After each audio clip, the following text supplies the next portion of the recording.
we've got another list. The execs, the coaches, and the scouts. They today put out the edge rushers. Where is Micah Parsons of your Dallas Cowboys on this, courtesy of Jeremy Fowler and ESPN, at number 1? Oh, snap. The MVP of the party has arrived. We got a couple of the jerseys, we got more jerseys that have arrived. Now, I think possibly when these are gone, we might be out. We might be out. This will be a tap-out situation. situation. This is probably it. Like, while people are here, I know we've got some. I know this lady needs one. She's been waiting. I know she was the first one here. Hey, do you need XL? You need an XL for Pops? Is that what it is? XL would be a good size. One. Let's do that.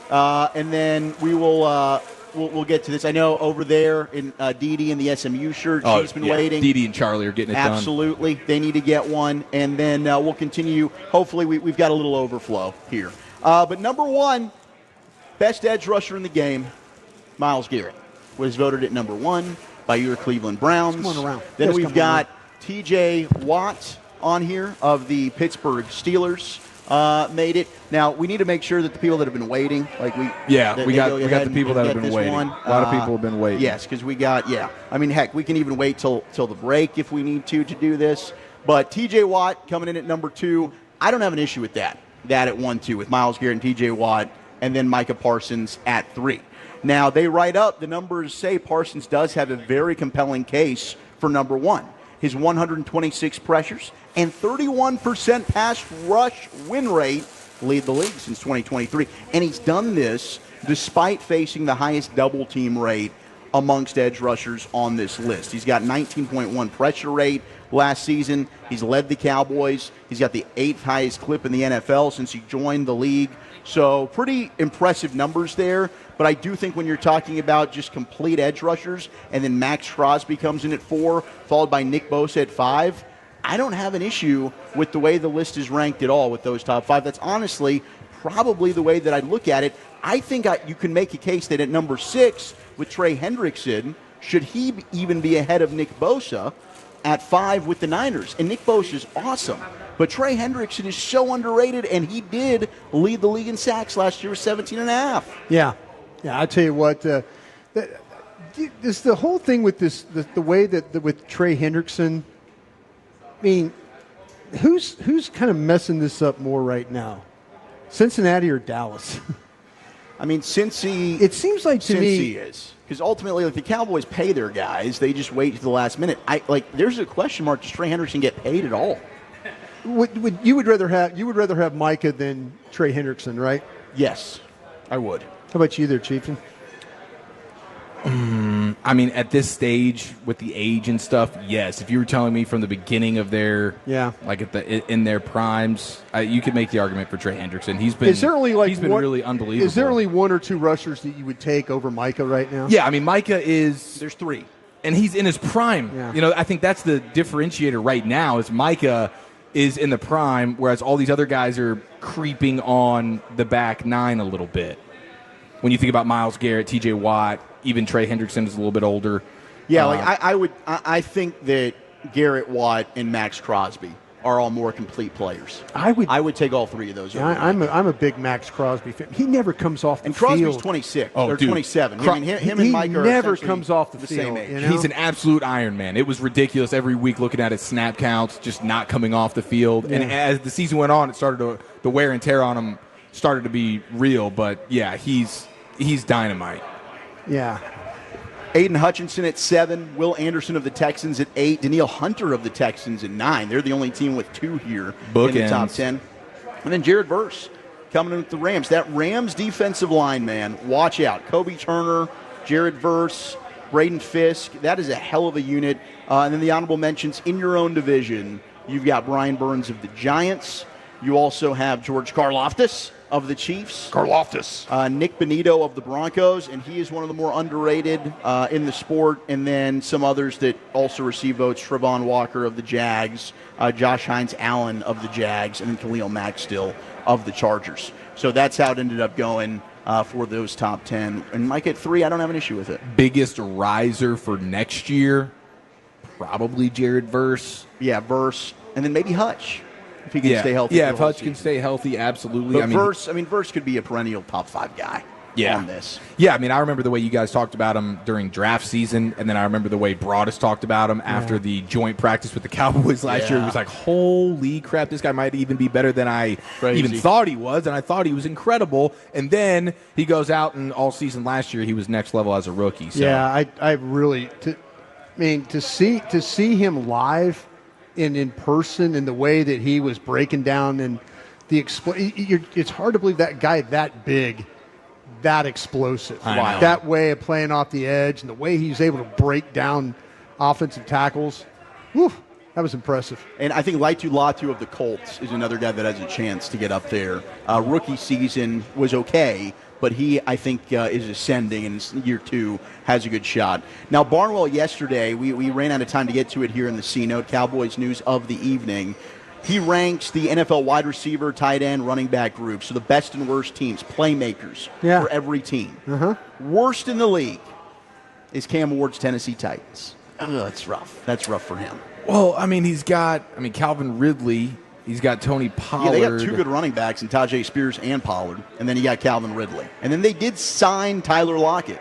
I mean, this might be one that ends – and I like Ayomanor, their rookie second-round pick that they got from Stanford. That dude, I think, can be a really good player, but I guess maybe there's some where they're thinking Lockett is Dunsky and Calvin Ridley is also at 30 years old now.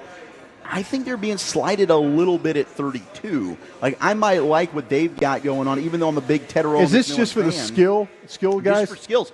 They've got the Panthers a step ahead at 31. You look inside your own division. Giants are at 26 on here. They're actually a spot higher than they were a year ago. I mean, Malik Neighbors and Tyrone Tracy, coupled with, what is that, Bellinger at tight end? Yeah. Is that what they're running out? Yeah. I mean, Neighbors, I feel like that might be a little bit Darius low for Slayton. But I guess it's like when you got to look at the other teams. Like the Bears, I would say, are definitely better, and they're at 25. DJ Moore, Roma Dunze, and then what they're working with now, they just drafted Luther Burden. They've got Colston Loveland, Kyle Monungai, DeAndre Swift, Roshan Johnson, all in the backfield. So honestly, the fact that they're 25 just shows you how impressive, I guess, the skill sets are. Some of the weaponry around the league, 100%. Now, when you get to the Cowboys, they're pretty high. They're higher than I thought. Washington's at 13, and then the Cowboys are at 11. They were 7 a year ago at 2023. They were 18 a year ago. They've moved up to 11, and this is really all due in large part to adding George Pickens. Because now Pickens has elevated your wide receiver too.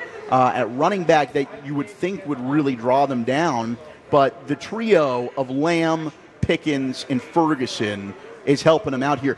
In fact, I don't know, like, it's just how good CeeDee Lamb is. I'm not really sure that the Cowboys would be better if you look at it as a whole, like consensus, than some of the teams that are behind them. Yeah. I mean, I think obviously the running back room is bringing the Cowboys down in a big way, obviously.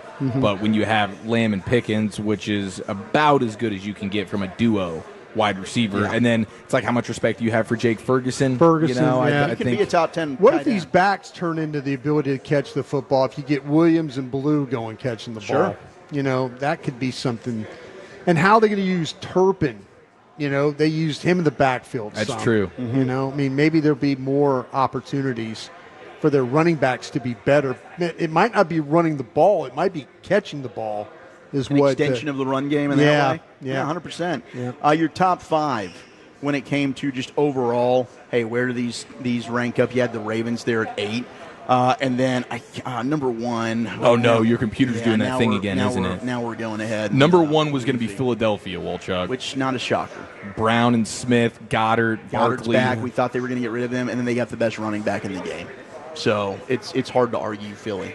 But you've got Eagles at 1, Cowboys at 11, Washington was at 12, and the Giants at 26 within your own division. Last thing here, we go back to DallasCowboys.com. They've been asking their 20 questions. Yep.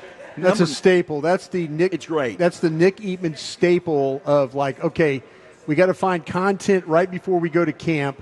Let's play 20 questions today. That was always like an ordeal to come up with 20 questions. Yeah, as a group. Some of them have definitely been stronger than others, but overall, we've not been very good at it sometimes. I'm talking about, we come up with like 2 or 3 really, really good ones, and then there'd be others where I'm like, man, we're really not But hey, you got to get to 20 somehow. Like I say, the mailbag is big for DallasCowboys.com. Definitely. Mailbag, people love the mailbag. I believe it, dude. I love bagging mail. Here was the question that they asked today. Who has the most to prove in a contract year? Okay. So those that are, and we mentioned a few on that survey, right? Pickens, Diggs. Ferguson, Bland. Those guys are all, Richie, you okay, buddy? Oh, wow. We just had a birthday boy take a just took a spill. tumble. It's all right, Rich. It's Pretty all right, incredible. buddy. Sam Williams is in a contract year. Tyler Elam is in a contract year. Let it Richie's go, up. There he is. But if you had to pick one, most to prove in a contract Looked like me at season, the parking lot at Avis. I was just about Yeah, to it was a say, bit of a man, tumble. It was a bit check of a his tumble. knee for some scrapes. it's all right. You know, the one that I'd argue for is Sam Williams. He just bounced off the floor like that. That was Sam impressive. has not proven that he's had consistency, and he's coming off of an injury. I think, to me, Sam Williams would probably be my vote of the ones in a contract year that have the most to prove right now. I like that. That's fair. Off the injury and just hasn't had the consistency. You see the flashes of, like, this guy could really be, I mean, from, like, an explosiveness standpoint and, like, somewhat of, like, just a general athleticism standpoint. Sure. He's right there in the Micah realm. Yeah, he is. He He's a freak. dude. He's I a mean, freak. he's jacked. He moves well, super long arms, and then you got him running on Gunner on the punt team. Yeah, which is insane. Like, I've never seen a defensive end playing gunner. Never It's seen wild. that before. So if he Brian could, Urlacher kind of thing. if he could just find a way to Punt keep returner safety. some consistency and sort of get out of his own way. Obviously, the ACL stuff makes it a touch more difficult, but that's a big one. He's just an ultimate disruptor if he could just be more consistent with it, man. No doubt. So there's your CNOTE.